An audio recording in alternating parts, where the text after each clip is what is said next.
我和他吧是经过阿姨介绍认识的，他开始吧就对我特别不满意，因为可能跟他的职业有关，我觉得他是个有职业病的人。因为毕竟自己做化妆品工作做了10年的时间了，别的女孩都是那种特别爱美的一个女孩，她其实说实在的，太不修边幅那种的也有点太过了。他身边的朋友都知道他交了女朋友，然后一直想见见我是什么样子，他一直都不肯，觉着我是丢他的脸。其实我对女孩子的我也并不是说一定要找一个那种天仙，但你太过于那种就是太朴素那种，就跟一杯白开水一样，就没什么喝头了。虽然说有家长支持，但是因为你面对的这个人对你不认可，你心里会感到很脆弱。在这个方面呢，我就特别纠结，我说到底是该跟这个女孩交往下去然后成家，还是说去这个放弃。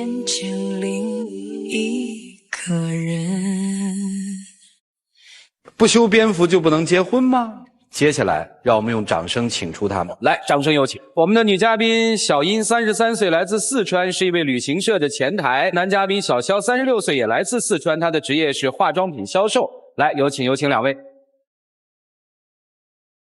化妆品销售，我是在那个化妆品公司工作的啊。之前在一家韩国的化妆品公司工作了8年，后面呢，在一家那个就是美国的化妆品公司，刚工作2年啊。前年的时候，我妈妈也跟我说，你那么大了一个年龄了，30多岁了，还不考虑个人问题的话，也确实挺着急的。因为我弟弟呢比我小2岁，结果结婚已经快10年了。然后呢，我妈就一直着急我的事情。前年的年底呢，我妈妈就给我的身边的那个阿姨说了，通过那个阿姨的介绍呢，就认识了小英。当时我看到她的时候，我确实心里面怎么说呢？感觉到我妈妈为什么给我介绍这样一个女朋友？我怎么了？心里面想着，哎，你什么意思呀？我怎么了？因为她并不是我理想当中的一个对象。哪见不得人？姑娘，你当时看中他了吗？最开始嘛，因为我们不是属于一见钟情那种，是属于那个相亲的方式，也算是一种缘分嘛。但是没想到，他嫌我长得不漂亮，又是我不化妆什么的说穿了他就嫌我丑。我说我哪儿丑了？让观众看看我丑吗？小英，我就说，其实我并不是嫌你丑，人丑这个是没有问题的。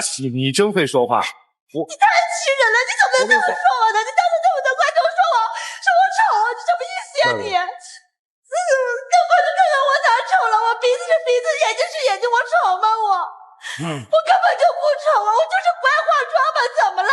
咱站回来好吗？行吗？你说话注意点分寸。哪有丑姑娘啊？你给我解释一下。既然觉得人家长得不是你心目当中的大美女，对吧？那你干嘛还要跟人发展呢？我去年的时候呢，工作特别忙，因为经常加班嘛，然后突然就感冒了，发烧，住进医院里面去了。我妈就给那个小英打了个电话，就说：“你看啊，我儿子生病了，你能不能过来照顾他一下？”然后他呢，当时听了这句话呢，也挺主动的，然后就到医院里面来了。当时我给我妈妈说，我想吃点那个粥，小英特别上心，就给我熬了一点。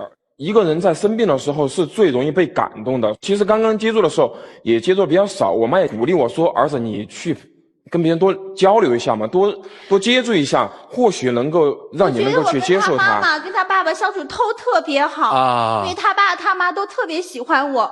我觉着吧，我跟他们一家人生活在一起肯定会幸福的但是不知道为什么，就是他一天挑三拣四的，一会儿说我这儿不好那儿不好。我就搞不懂我到底哪儿不好。也不是说我感觉她不好，如果说单纯从那个她个人来说的话，我觉得她其实还是挺不错的一个女孩，就是挺勤俭。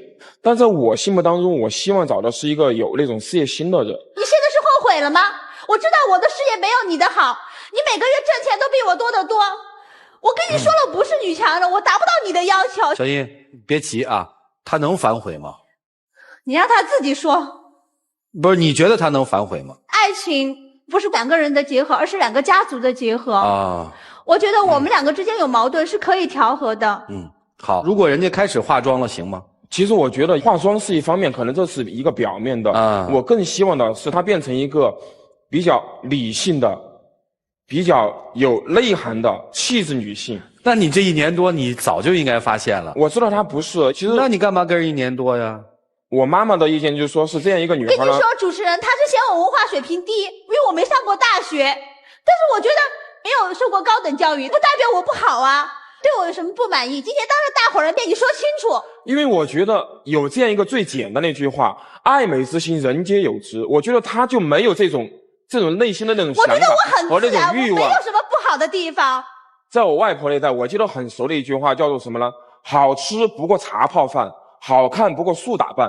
但现在是什么时代了？咱们已经跟国际在接轨了。好了，照你这说法，你得娶个国际媳妇儿回家呀，那才叫接轨啊！小英，我问你几个问题啊，你平常也是这么容易激动吗？都是他给气的啊！好。其实我平常我的性格还是属于比较温柔型的。他容易冲动。真的跟他在一起，现在就觉得真的很难受了。他一天都挑我的刺儿，我忍无可忍了。好，你看过自己发脾气什么样吗？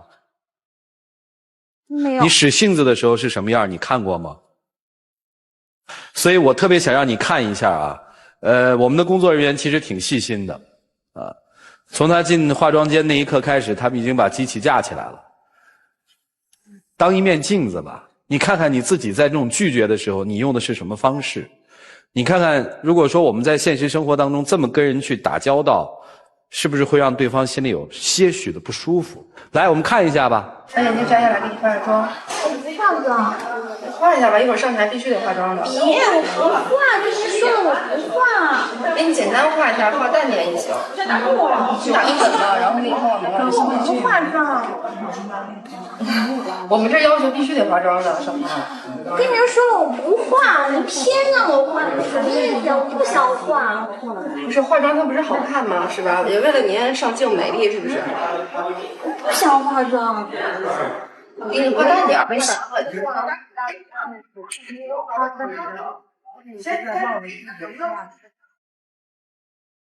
好看吗？我觉得我那样挺自然的。不，我说的这个好看是指人际交往的过程当中，就刚才那方式，你觉得它美吗？是有点不是很雅观。哦，现在你可以说了，你到底现在来的目的是什么？是说希望他做一个改变，还是说不行咱就分开吧？其实呢，他本质不坏，内心是很善良的。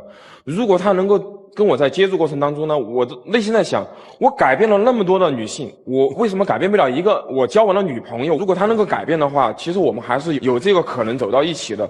但他如果一直坚持的话，我内心就特别纠结。那你希望他怎么改变嘛？平时不化妆没有问题，如果你要去见朋友的时候，或者有一些重要场合，我觉得这个时候你可以化一下妆，表示对别人的一种尊重，一种礼貌，知道吗？我哪不尊重了？我还有一个，你的性格，你是这个意思，你的性格要改变，你的性格要改变，跟你朋友性格要学会什么呢？理性点。一个人在处理一件事情的时候，我希望你用理性的态度去面对，而不是用一种冲动的态度去面对一件事情。你能举个例子吗？我来说主持人，别让他说啊，他觉得说就是他的脸。就上一次吧，他跟他朋友去聚会，他说你记着啊，那个穿那次我给你买的最漂亮的衣服，什么鞋子牌子什么的。我说行，穿就穿呗，反正为了给他争面子呗。结果那天也是运气不好，天又下雨。我想天都下那么大雨，那衣服多贵呀，弄湿了多心疼呀。再说了，我要生病了怎么办？天下着雨，刮着风呢，我就没穿，我就那个穿了雨衣跟雨鞋，我就去了。你说你那样对你自己尊重吗？你对你朋友也不尊重，你对你自己也不尊重。我不能怪我，是因为天下雨啊。你出门见个朋友，你穿个雨衣过去，你觉得好？你觉得那样好吗？你觉得那样？你怪我干嘛？你怎么不讲道理啊你？而且我提前跟你说了，我说你如果真的下雨的话，你打个车过来也花不了几个钱，1-20块钱的问题。现在挣钱多辛苦呀，有你那么花钱吗？你再辛苦，你也不可能在这个地方省噻。小邱啊，我倒觉得小英娶回家真是一好媳妇儿。主持人，太抠门的媳妇儿也不是好啊，她还抠门啊？我不是抠门，我是节约。我跟你说，主持人是这样的，我妈妈的性格跟她很类似，所以说我为什么我妈妈喜欢她？我心里面就在想，如果我的生活当中有2个这样的女性，我真不知道我后半辈子的30多年怎么过。你的意思就是说，你要娶了她，你生命里就有2个妈呗，是这意思的？那你今天来的目的是什么呢？我就希望能够让我们的这个就是专家也好，还是我们的身边的朋友也好，来劝一劝他。如果他真的能够改变这个观念的话，你在给我洗脑。我是希望让你的生活过得更有品质一些。你不要把你职业上的那些东西带到生活中，职业和生活是有区别的，咱们是过日子。一个人，当你挣了钱的时候，你应该去懂得享受，懂得消费，并不是说你要一定挣1万块钱、2万块钱你才懂得消费。我跟你说个简单的一个例子，有一次我出差的时候，我见到一个两夫妻，60岁退休了，他们走遍全国大半个城市，我以为他们挺有钱的，结果他们退休费只有2000多块钱，但他们懂得生活。我就在想，啊，我的父母为什么不能那样过？因为我父母收入也并不是特别高，但他们为什么不能像那个老夫妻那样过日子？因为每个人的这个对生活的理解不一样嘛。那我就觉得他就是这种挣了钱不会去享受，不会给自己点小奖励的那种人。我那是节约，你不省哪儿有钱呀？照你这么花，今天挣100块，明天花300块，行吗？我并不是说我挣100我花300，我也是一个特别会计划的一个人，我特别会算。我跟你说，哎，那个我问一下啊，既然你那么会过日子，又特别会算，你算一下这个算不算是你老婆的人选？应该并不是啊。如果不改变可以做朋友，但并不是做老婆。好，今天你这句话我记住了。哎，怎么了？这是你说的，我记住了。哎，姑娘，小英，我跟你说，你这造型，你去把她扶起来啊！你当着全国人民的面，你别说他了，你快把他扶起来吧。你这如果在成都咱们还好，咱们今天出门在天津，我跟你说，不稀罕。你不叫不稀罕，哎，姑娘来，不叫不稀罕。来，你起来好。哎呀妈呀，那个，你可沉了，你知道不？不，我不是说你回去。就这样，他让我减肥，我觉得我一天那么忙，还要上班，回去还要给他煮饭洗衣服，哪有那么多时间呀？他就让我减肥，好痛苦呀！别减，我也知道减肥这事儿很痛苦，所以我也不减肥啊。我也不是很胖呀。对，我说我胖，哎，来，请回。所以说，主持人你看到了，他是不是有点冲动？有没有人说你的性格有点像小孩儿？好天真的，你知道吗？这样吧，我们听听老师的看法，让我们一起进入丘比特问卷。姑娘啊，按道理我是应该支持你的，真的。你说不化妆啊，不减肥啊，这些我都应该支持你。但是我跟你说2个字啊，教养。我不是说你没有教养，但我觉得你在这方面的素质方面稍许有一些问题。你跟人讲话的那个音调特别高，咆哮，然后一件事情你根本脑子过都没过，你就开始做了，然后哗一下要走了。谁让他气我的？哎，等等，我话没说完呢。你看，这就是我说教养的问题。不要说人家有没有气你，不管人家怎么气你，你首先应该保持一个自己的一个很好的心理素质。你跟化妆师之间的对话那个样子是别人气你吗？你为什么拒绝化妆？我是学心理学的，我非常明白，这是因为自卑而产生的一种拒绝。我唱歌非常难听，我拒绝一切唱歌，从来不开口。你跟我是一样的，虽然你一次说啊我其实挺好看的，但在你内心深处其实你是有自卑感的。这种自卑感让你拒绝一切化妆，拒绝一切好看的衣服，这是错的。在这种状况之下，我觉得你有2种选择。一个方案，你去演给别人看，你把自己当成一个演员，你就是我也可以穿漂亮衣服啊，也可以穿高跟鞋化妆啊。第2个方案，找一个能够欣赏本来的你，能够欣赏你的咆哮，能够欣赏你平时持家的样子，能够让你拎着他的耳朵骂他，他也唯唯诺诺的耙耳朵。对于你，我还是得说你几句。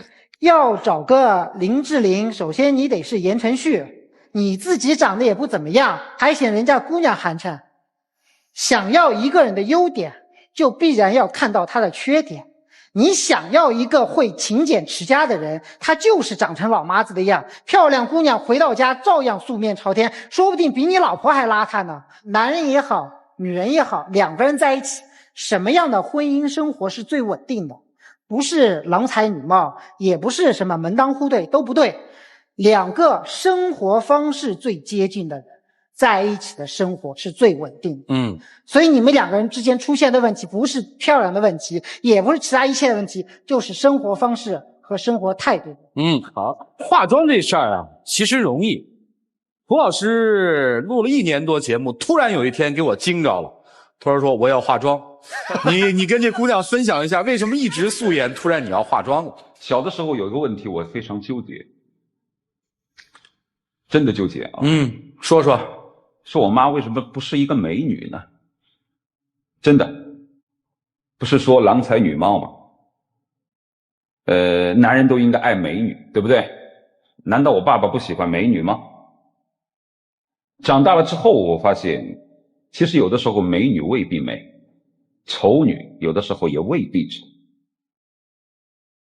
美学大师朱光潜曾经有一个著名的观点，对于一棵古松的3个态度，延伸出人的审美。在科学家的眼中，一棵古松最重要的价值在于它有没有科学价值。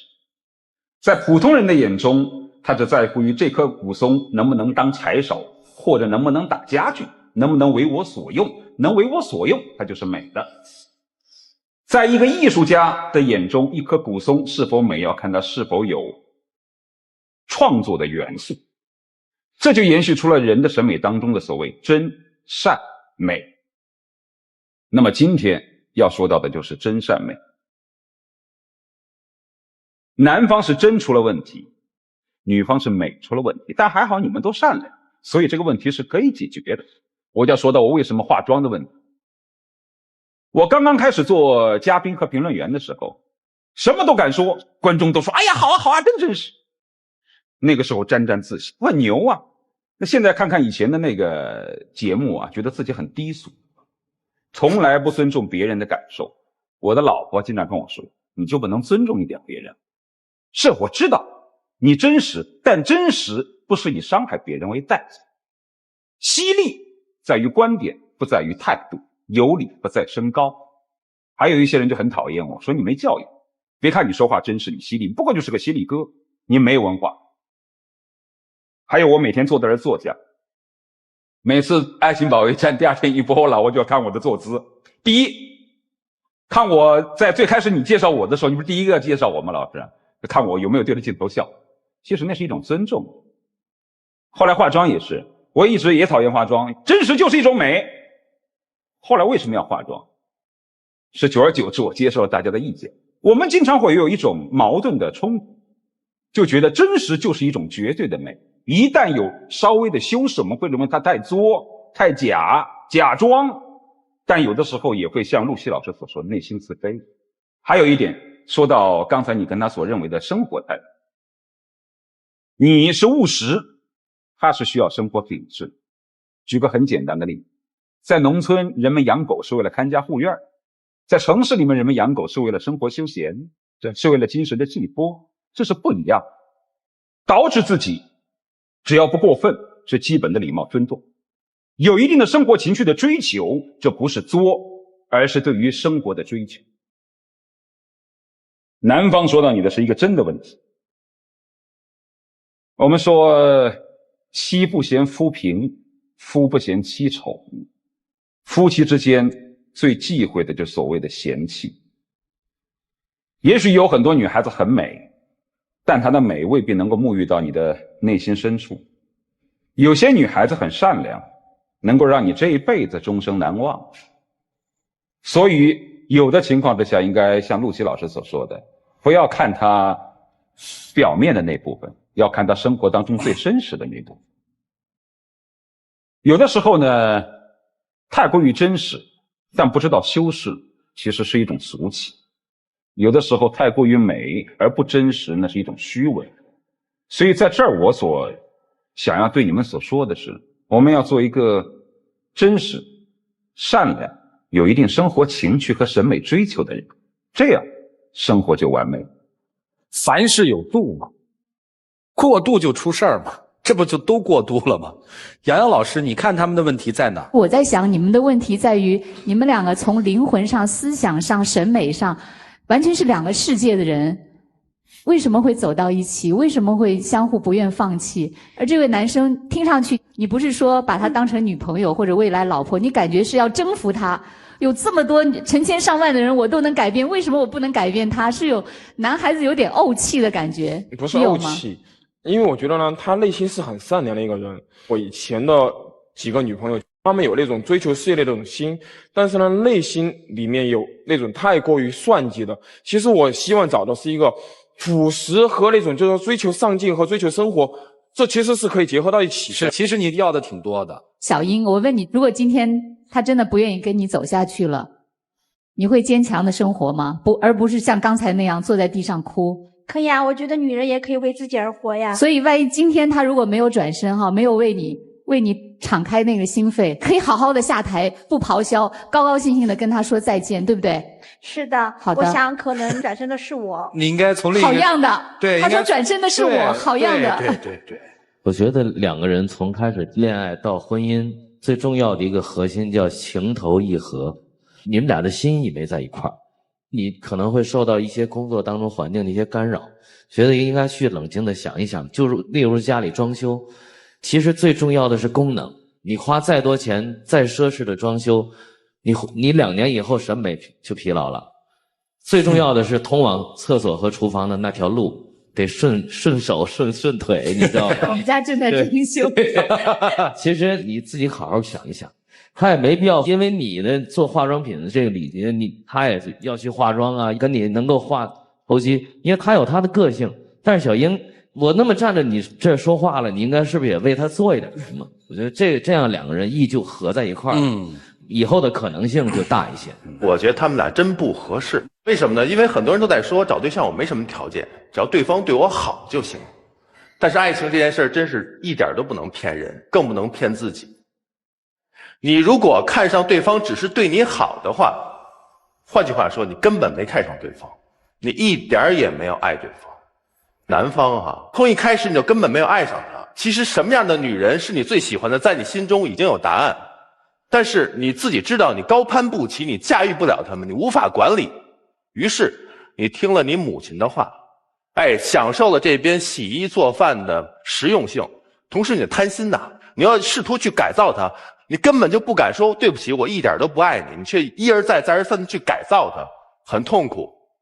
女士也别心存幻想，他现在是改造你，是让你化妆，马上又来让你减肥，还有你的事业，你满足了他一个要求，他另一个要求就会蹦出来。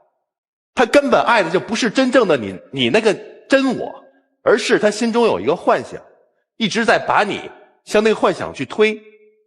至于你愿不愿意，你行不行，他不管。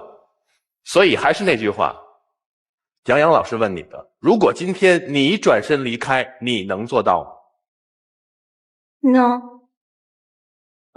您这一总结多少我有点压力啊，因为好像在你的家族眼里，这就是基本就算是儿媳妇了，对吧？我爸妈跟我姨父都挺支持他的。好，那接下来我们把姨父请上来，来有请姨父哈。你真的要不得，你当了这么多的观众，当了全国的观众，你把小雨气得啥子样子？你临走时妈老汉儿咋个说的？这个娃娃是小的时候很听话的现在长大了也比较聪明，也有事业心有事业心。但是这个人有个大的缺点就是太理想化，就说这件事找媳妇儿这件事，他都36了他的兄弟已经是娃娃了2岁了他还在单漂，屋头给他招了很多的女朋友，他自己处过，那一次成功的。天下的女人不得十全十美的找不到一个就是有也配不，他也找不到明白对不对？就是喜欢找一个能够持家勤劳过日子孝敬父母的就对了。小英我也希望你不要为一时气话说这些负气的话，你的性格呢我也不敢说当面跟我的十全十美不得也有一些小性子，但是我们看了心地比较善良，他的妈妈屋头去，他爸爸屋头去。姨父姨父要求婚也不该您求婚不该对吧？那也是人家求婚的事儿。您说您跑到这儿这么长篇的，我是劝他我才听说走了。你要刚才有你们那儿专家有人说了喊走了，我心头着急的很，我在后头听到咋会劝他走了呢？这样的媳妇儿他妈他们爸喜欢得很。不是您不用给我们讲道理。女人你问问他喜不喜欢，你问他。问他，你当然得问他。他还是有点喜欢。不是你别说呀，你问他呀。你喜不喜欢嘛？我觉得你喜欢的嘛。你哪有这么问的嘛？姨父，你让我咋说呢？我说如果他真的能够改变一下，我还是能够接受。改变啥子嘛？我希望他能够改变到学会去懂得生活。我觉得他不懂生活。不会懂生活呢？你没相处，你婚都没结，你结了婚，慢慢的，你就觉得可以处下去了。缺点你可以改变他，弄不好他也可以改变你。家庭生活哪一个敢说家庭的哪个女的跟丈夫之间不得矛盾？但是对方的一个容忍、包容的心。哎，您请回吧，看他的表现。谢谢您啊，姨父。啊，你娃娃好大喽。姨父的话想一想，老师们的话也想一想。有几句话在表白之前送给你们吧。长久的爱情需要智慧，长久稳定的生活需要包容。仔细想想吧，一起进入黄金60秒。其实我这个人，我说实在的，我并不是说一定要追求一个像天线一样的人，我只希望也能够找一个内心能够有共鸣的这样一个人，仅此而已。如果你把你这些被你自己剥夺的权利重新拥有的话，我相信这个家庭会过得很幸福。我觉得我们是两个世界的人。刚才听了专家老师的评价，我也学到很多东西。我知道自己有很多不足，但是从现在开始，我会提升自己。但是我觉得我们是不可能的了。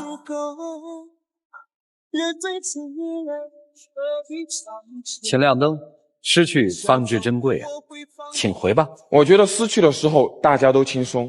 嗨，那原来曾经没有爱过嘛，请回吧。请关门。当这个姑娘说要跟他分手的时候，现场这些观众都在给她加油，是吧？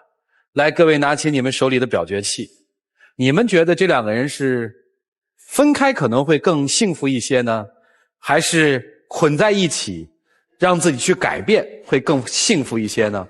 选择分开的就选分开，选择觉得他们可以在一起的就选赞成。来，各位请选择。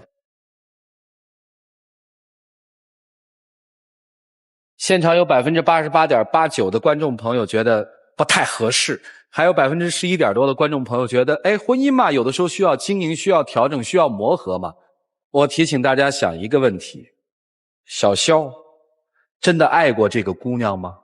答案让他们自己给吧。来，一起数5个数，看看他们自己的选择。5、4、3、2、1，请开门。